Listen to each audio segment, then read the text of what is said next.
modern period ranges from 1800 to 1976 AD, which was not that long ago. And one of the key contributors to this time period for worship music was William Booth, and he was the founder of the Salvation Army. And one of the key things in worship was the inclusion of the brass band instruments. Also, he compiled the Salvation Army hymn book, which was a compilation of different hymns and the Methodist hymn book. So it becomes pretty loud. Then we have the tambourine. Yes, if you've ever had a tambourine in church service, this is about where that comes on the scene, as well as joyful, congregational, expressive singing. So if you've ever been to a Salvation Army service, you know exactly what I'm talking about. It's super fun and lively, and we've got the use of these instruments, which again, when we've looked at the journey of the musical history that we've come from, this is really exciting that we're using these types of instruments.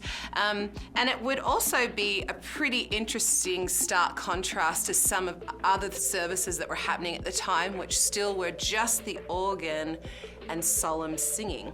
Okay, we also have the rise of the gospel song. So it's said that the gospel song is America's contribution to Christian music, and that the hymn is Europe's contribution to Christian music.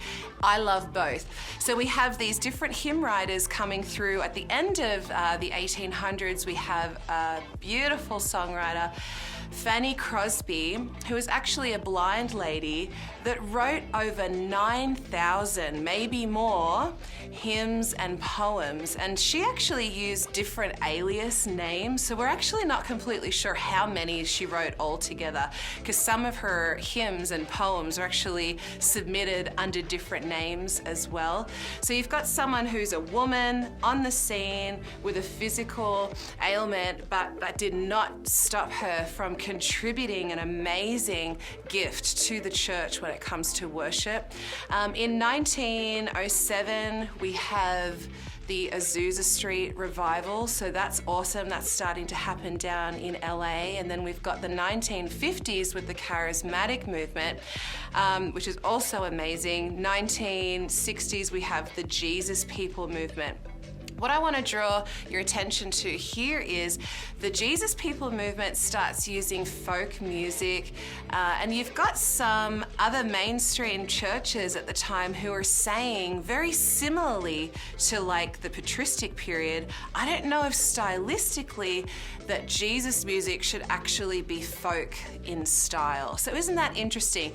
We can go all the way back to the patristic period, and the use of instruments and singing was being contrasted to the Greek theatre and pagan ritual, and not sure if we should use that style or use those instruments. So then they went down a sort of a dark path when it came to worship and just removed instruments and a lot of congregational singing. But we fast forward all the way to the 1960s, and we're having the same conversation where there's a tension between the creativity that's coming from within the church and mainstream denominations, and whether that should push out to the secular arena.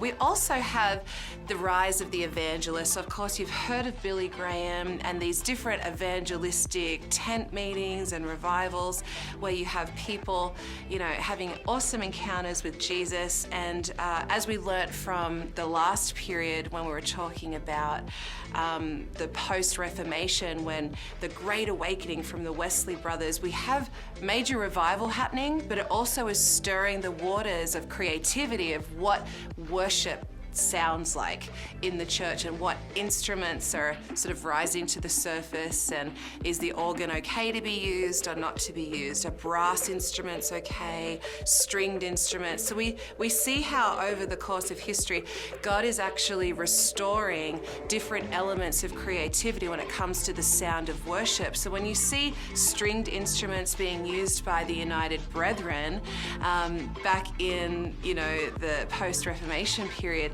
and then you see William Booth using brass instruments. I think that looks a lot like what David's worship is describing even in the Old Testament, when it's talking about the stringed instruments and playing on the trumpet, and the women sing and the men respond.